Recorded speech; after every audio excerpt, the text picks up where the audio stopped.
Assalamualaikum warahmatullahi wabarakatuh. Kali ini saya akan menjelaskan struktur dari teks eksposisi. Struktur teks eksposisi. Strukturnya ada 3. 1. Tesis. 2. Argumentasi. 3. Penegasan ulang. Tesis atau pernyataan pendapat adalah bagian pembuka dalam teks eksposisi. Bagian tersebut berisi pendapat umum yang disampaikan penulis terhadap permasalahan yang diangkat dalam teks eksposisi. Argumentasi merupakan unsur penjelas untuk mendukung tesis yang disampaikan. Argumentasi dapat berupa alasan logis, data hasil temuan, fakta-fakta, bahkan pernyataan para ahli. Argumen yang baik harus mampu mendukung pendapat yang disampaikan penulis atau pembicara. Bagian terakhir adalah penegasan ulang, yaitu bagian yang bertujuan menegaskan pendapat awal serta menambahkan rekomendasi atau saran terhadap permasalahan yang diangkat. Selanjutnya akan kita bahas contoh teks eksposisi beserta struktur atau bagian-bagiannya. Nasib hutan kita semakin suram. Jika pemerintah tidak cepat bertindak, dalam 10 tahun mendatang, hutan Sumatera akan musnah. Hilangnya hutan Sumatera akan diikuti oleh musnahnya hutan Kalimantan. Bagian paragraf pertama ini merupakan tesis yang berisi opini penulis tentang kondisi hutan di Indonesia. Pengelolaan hutan tidak menunjukkan adanya tanda-tanda perbaikan dibandingkan tahun sebelumnya. Sebaliknya, kecenderungannya justru semakin memburuk.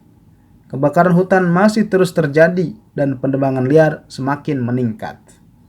Diperburuk lagi dengan rencana pembukaan lahan hutan lindung bagi pertambangan. Keadaan tersebut jelas menambah suram nasib hutan. Paragraf kedua ini merupakan argumentasi, yaitu penjelasan untuk memperkuat tesis atau mendukung tesis. Keterpurukan sektor kehutanan bersumber dari sistem pengelolaan yang didominasi oleh pemerintah pusat dan mengesampingkan keberadaan masyarakat lokal. Adanya konflik-konflik seperti konflik antar masyarakat lokal dengan perusahaan, atau antara masyarakat lokal dengan pemerintah, semakin memperburuk kondisi hutan di Indonesia.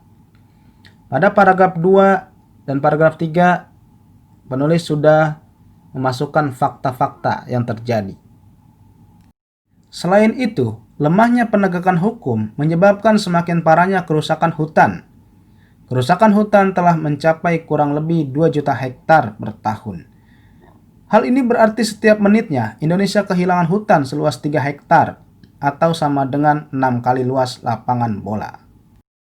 Namun, kenyataan di lapangan justru sebaliknya. Beberapa hal justru mempercepat laju kerusakan hutan di Indonesia hampir 2 kali lipat. Penyebabnya antara lain adanya tekanan masyarakat akibat krisis ekonomi. Kondisi demikian mengakibatkan merajalelanya penebangan liar. Ada 11 paragraf dalam contoh teks eksposisi ini. Silakan kalian baca sendiri. Langsung kita ke paragraf yang terakhir. Rupanya, kedua masalah itu belum cukup. Pemerintah menambah masalah lagi dengan rencana pembukaan kawasan hutan lindung untuk areal pertambangan. Kebijakan tersebut jelas semakin menyempurnakan derita hutan Indonesia. Nah, bagian ini bagian penegasan bahwa penulis menegaskan kondisi hutan di Indonesia sungguh memprihatinkan. Demikianlah pembahasan tentang struktur teks eksposisi. Semoga kalian bisa memahaminya dengan baik.